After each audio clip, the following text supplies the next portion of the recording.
બનાસકાંઠાના પાલનપુર તાલુકાનું રૂપપુરા ગામ વીજ બિલની ઝંઝટમાંથી મુક્ત થયું છે। રૂપપુરા ગામ સોલારયુક્ત ગામ બન્યું છે, ત્યારે ગામના મોટાભાગના ઘરોમાં સોલાર સિસ્ટમ લગાવવામાં આવી છે, જેના કારણે તમામ ઘરોમાં બિલ નથી આવતું અને લોકોને વીજ બિલ તો નથી ભરવું પડતું, પરંતુ સોલારથી લોકોને પૈસાની બચત શરૂ થઈ છે। સોલાર સિસ્ટમ લગાવી રૂપપુરા ગામ અન્ય ગામો માટે પ્રેરણારૂપ બન્યું છે। ગુજરાતમાં સોલાર સિસ્ટમથી અનેક લોકોને ફાયદા થયા છે। અનેક ઉદ્યમ એકમો અનેક વ્યવસાય માટે પણ સોલાર સિસ્ટમ ખૂબ ઉપયોગી નીવડી છે। આમ તો દર 2 મહિને વીજ બિલ આવે ત્યારે ઘણા પરિવારોને વીજ બિલ ભરવાની પણ મુશ્કેલી પડતી હોય છે, ત્યારે લોકો હવે સોલાર સિસ્ટમ અપનાવી રહ્યા છે અને આ સોલાર સિસ્ટમમાં સરકાર સબસિડી પણ આપી રહી છે, જેનાથી લોકોને લાભ થઈ રહ્યો છે।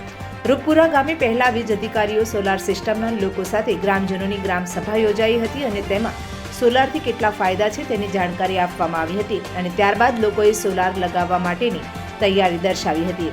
ત્યારે રૂપપુરા ગામે સમગ્ર ગામમાં સોલાર સિસ્ટમ લગાવવામાં આવ્યું છે, જ્યાં મોટાભાગના ઘર ઉપર સોલાર સિસ્ટમ લાગી ગઈ છે અને રૂપપુરા ગામ સોલારયુક્ત બન્યું છે। ગામના લોકોનું કહેવું છે કે સોલાર લગાવવાથી ખૂબ જ ફાયદો થાય છે, બિલની ઝંઝટમાંથી મુક્તિ મળી છે, તેમજ દર વર્ષે 5 થી 7 હજાર રૂપિયા જેટલી બચત થાય છે।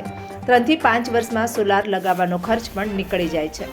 સામાન્ય રીતે 3.5 કિલો સોલાર સિસ્ટમ લગાવવા માટે 1.5 લાખ જેટલો ખર્ચ થતો હોય છે। સરકાર દ્વારા 78,000ની સબસિડી આપવામાં આવે છે, એટલે ગ્રાહકને 70 થી 80,000 જેટલું ભરવાનું આવે છે। જોકે આ સોલાર સિસ્ટમ લગાવવામાં સરકારની સબસિડી સિવાય ગામના પશુપાલકોને બનાસ ડેરી દ્વારા 90% લોન આપવામાં આવી, જેના કારણે ગ્રાહકોને 70 થી 80,000 રૂપિયા ભરવાનું ભારણ ઘટ્યું અને દરેક પશુપાલકોને 90% લોન મળતા પશુપાલકોના ખાતામાં નજીવી રકમે દર મહિને હપ્તા રૂપે રકમ કપાત કરીને લોન આપવામાં આવી, જેનો ફાયદો સીધો ગ્રાહકોને થયો અને એક બાજુ સરકારની સબસિડી અને બીજી તરફ બનાસ ડેરીનો સહયોગ મળ્યો, જેના કારણે રૂપપુરા ગ્રામજનોએ સોલાર સિસ્ટમ અપનાવી અને સોલાર થકી લોકો બચત કરતા થયા।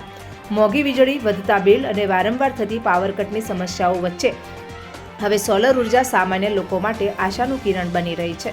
સોલાર સિસ્ટમ લગાવવાને લઈ વીજ કંપનીના અધિકારીએ કહ્યું હતું કે દર મહિને બિલ ભરવાની ઝંઝટમાંથી મુક્તિ મળે છે। ગ્રાહકનું જે બેંકમાં ખાતું હોય તેમાં બચત રકમ જમા થાય છે, એટલે એનાથી એક મોટો ફાયદો થાય છે, આર્થિક રીતે પણ લોકોને ફાયદો થાય છે। આ એક એવી સ્કીમ છે જેનું તમને રિટર્ન સારામાં સારું મળે છે। 25 વર્ષ સુધી વિદ્યુત બોર્ડ જોડે કરાર થાય છે, એટલે ખૂબ સારી લાભદાયક વસ્તુ છે। અત્યારે ગામમાં મોટાભાગની કામગીરી થઈ ગઈ છે અને અત્યારે ચાલુ છે, એ ટૂંક સમયમાં પૂર્ણ થશે, જેના કારણે એવું લાગે છે કે દરેક ગ્રાહક માટે ખૂબ જ લાભદાયક વસ્તુ છે। સરકાર દ્વારા સોલર ઉર્જાને લઈને પ્રોત્સાહન આપવામાં આવી રહ્યું છે અને લોકો પણ પરંપરાગત વીજળીના બદલે સોલાર તરફ વળતા જોવા મળી રહ્યા છે। સોલાર ઉર્જાનો સૌથી મોટો ફાયદો એ છે કે એકવાર સોલાર પેનલ લગાવ્યા બાદ લાંબા સમય સુધી વીજળીનો ખર્ચ ઘણો ઘટી જાય છે અને વીજ બિલમાં નોંધપાત્ર ઘટાડો થાય છે। સરકાર દ્વારા સોલાર માટે વિવિધ સબસિડી અને યોજનાઓ પણ અમલમાં છે, જેના કારણે સામાન્ય લોકો માટે પણ સોલાર સિસ્ટમ લગાવવી વધુ સહેલી બની છે। રૂપપુરા ગામે પણ સરકારની સબસિડી સિવાય બનાસ ડેરી દ્વારા 90% લોન આપવામાં આવી।